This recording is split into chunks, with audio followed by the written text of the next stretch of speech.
Alright guys, let's go ahead and look at question 16 of our benchmark review. It says, which graph represents the solution to the system of inequalities? So first I have y is greater than negative 1/2 x minus 1. And because y is greater than but not equal to, I know I'm going to have a dashed line and I'm going to shade above. And then I have y is greater than or equal to negative 1/2 x minus 4.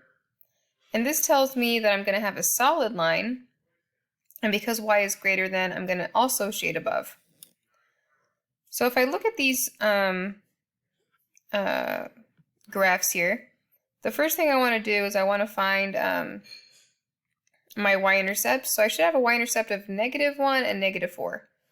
Okay, so if I'm looking at negative 1 right here, I notice that we're shaded above and that they have a solid line here, so it's definitely not going to be A. No. If I look at B, and I'm at negative 1 for my first equation, I have a y-intercept of negative 1. I have a slope of negative 1/2, which means I go down 1 and then to the right 2. And then I have a dashed line, okay, and then I should be shaded above. So yes, all of this is shaded above. Okay, and then for this second equation, I have y is greater than or equal to, I should have a y-intercept of negative 4, which is down here, okay, and then again, my slope should be negative 1/2, so that means I go down 1 to the right 2, yep, and then I have shaded above, so that means everything up here should be shaded. And yep, graph B goes ahead and answers the question. Perfect. All right, let's go ahead and look at question 17. Remember to pause the video if you need to. It says, Mortimer is throwing a birthday party for his daughter. He only has $50 to spend on the party. He wants to buy a combination of party hats and Mickey Mouse ears. The hats cost $2 each, and the ears cost $3 each. What would be an appropriate set of inequalities to represent how many hats and ears Mortimer can purchase? Okay, so they've already defined the variables. We know that H is going to be the hats, and E is going to be the Mickey Mouse ears. So I need to go ahead and look at my equations. And if I look at B, I know that I should have $2 for each hat, so that'd be 2H. And I should have $3 for each Mickey Mouse ears, so that would be 3E. And then he only has $50 to spend, so the hats and the ears have to be less than or equal to $50. Now for these next two inequalities, we're going to have that the hats should be greater than 0, and the ears should also be greater than 0. Another way to remember this would be what Mortimer purchases has to be less than or equal to $50. So the hats and the ears have to be less than $50. All right, so the correct answer is going to be B. Let's go ahead and look at number 18. It says, which graph represents the solution to the system of inequalities?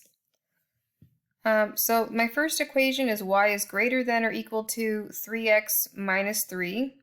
And since y is greater than or equal to, I want to have a solid line, and I'm going to shade above. And then my next equation, I have y is less than negative 5x plus 3. So that's going to be a dashed line. I'm going to shade below. Okay. I also need to remember in slope-intercept form, my m is my slope, so the number in front of x is slope, and then the b is the y-intercept. So if I go to graph these, I need to find a line that has a solid line and a dashed line, and here we have two dashed lines, so it can't be A.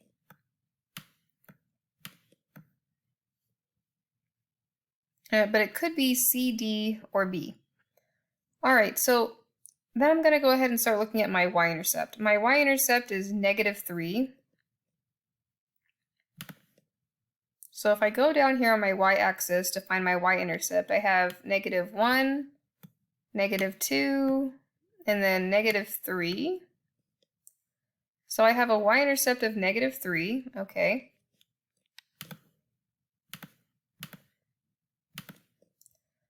And then from my y-intercept,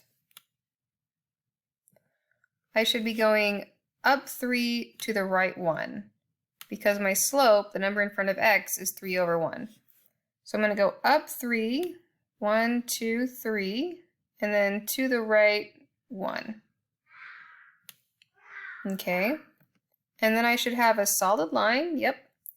And then I need to shade above. So everything above this line would get shaded. All right, for my next inequality, I have a y-intercept of 3. So I have 1, 2, 3, okay, right here. And then my slope is going to be -5 over 1. So I need to go from my y-intercept, I need to go down 5. 1, 2, 3, 4, 5, and then to the right 1.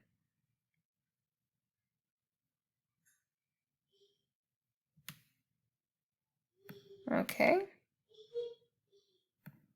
And then you can connect the dots, but I want to have a dashed line connect the dots.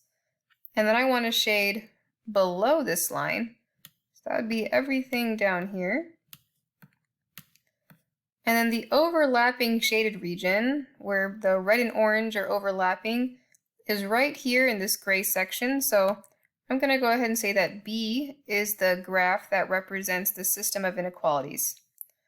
All right, let's go ahead and look at number 19. And I've already written some notes here. It says, which system of inequalities represents the graph below? Okay, so first I have a y-intercept of 2 and a y-intercept of -3. And the only inequalities that have a y-intercept of 2 and -3 would be A and B. C has a y-intercept of 2 and 1, and this one also has a y-intercept of 2 and 1. So just looking at the y-intercepts, I know the answer can only be A and B. All right, now let's go ahead and look at this graph a little bit more. So for the y-intercept that has a y-intercept of, for the inequality that has a y-intercept of 2, I have a dashed line. Okay, now if I look at A, yep, this inequality, y is less than, is going to have a dashed line, and I'm going to shade below. Okay. And then let's go ahead and look at the slope. So the slope here is down 1 to the right 10, and it looks like they go down 1, and then if you keep going this way, you'd go all the way over to 10, but the graph doesn't show that. And then looking at the shading, if I'm shading below, that would be everything below this line. And if I look at B, y is greater than, so I'd have to shade above. But obviously I can't shade above, or it's not shaded above, so I know it's not going to be B. Looking at the second inequality, since y is less than or equal to, I have a y-intercept of -3, and then I have a slope of 3 over 1. So that means I go up 3, 1, 2, 3 to the right 1. Yep, I go up 3 to the right 1. I should have a solid line because y is equal to. And then I'm going to shade below this line. So everything shaded below this line. And then where the orange and the yellow overlap, the overlapping shaded region, that's the solution to my system of inequalities. All right, guys, let's look at one more. Let's look at number 20. Number 20 is, what is the simplest form of -x plus 5 times 2x minus 3? Now, I know we haven't had time to cover multiplying binomials in class, but think of questions 20 to 25 as kind of like a pretest, and whatever you guys get right, you guys are going to get extra points for. So the first thing I want to go ahead and write down is what a binomial is. And a binomial is going to be the sum or difference of two terms.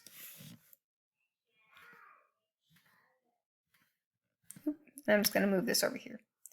All right, so a binomial is the sum or difference of two terms. So we have negative x plus 5. That's what sum is. So sum means add. And then 2x minus 3, that's the difference. That means subtract. And when we multiply these together, I like to think of it like a Punnett square. So I'm going to multiply 2x times negative 1x. And when I do that, I also have to remember that this has an exponent of 1, and this has an exponent of 1. When we multiply terms with the same base, the powers are added. So if you guys want to go ahead and write this down. All right, so 2x to the first power and negative 1x to the first power have the same base of x. So we can go ahead and multiply them and then add the exponents or the powers. So first I multiply the coefficient, which is the number in front of the x. So 2 times negative 1 becomes negative 2. Oop.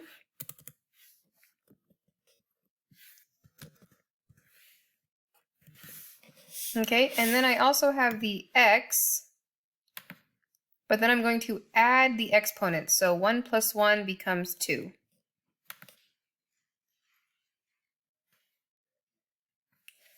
Okay, and then I have 2x to the first power times 5. So that's going to become just 5 times 2x becomes 10x. And then I have negative 3 times negative 1x to the first power. So negative 3 times negative 1 would be positive 3. And then I still have the x, and then that's to the first power, but I don't have to write that. It's just implied. And then 5 times negative 3 becomes negative 15.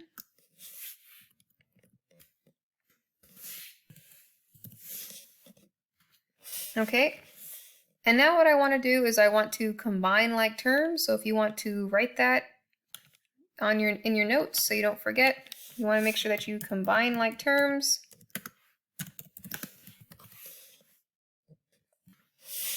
So my like terms are going to be 10x and 3x. So 10x plus 3x become 13x. And if I want to type this out, I have negative 2x squared plus 10x plus 3x minus 15. I'm going to have to draw my exponent. Okay. And then I'm going to combine the like terms. So 10x plus 3x becomes 13x. So that's going to be choice B. Feel free to pause the video to write down any notes. And make sure you watch the final video to review questions 21 to 25. All right, guys, I'll see you in class.